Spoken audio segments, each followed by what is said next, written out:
So I've been asked to demonstrate pulling a handle off a pot.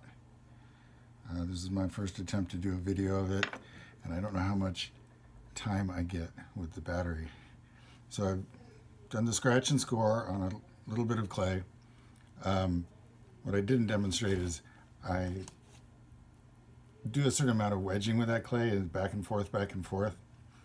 And what I've done next to you, okay, so I've got my bowl, and I did some scratching where I've attached what looks like a very clumsy tongue. The bowl is leather hard. The technique, I should say, I learned from Tinsley Wert while I was at the University of Kansas. She was a graduate student. She herself had learned it at the Kansas City Art Institute. And it's one of those cases where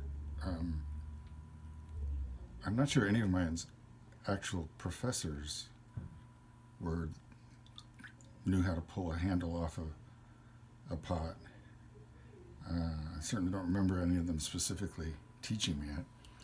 She would just do it, and I asked her, and she was nice enough to tell me. So wherever you are, don't just look at the teacher. Figure out what you can learn from the other students. Particularly, in a graduate program, you've pulled people in from all over, and they know, way more collectively than any one person. So now this allows me to judge. Keeping in mind it's going to shrink.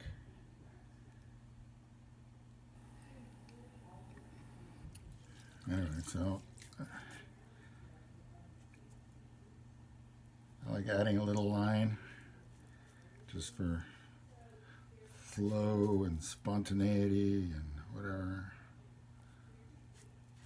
So part of the trick is with your offhand, in this case my left hand, you got to know how to hold the pot so you don't crush it.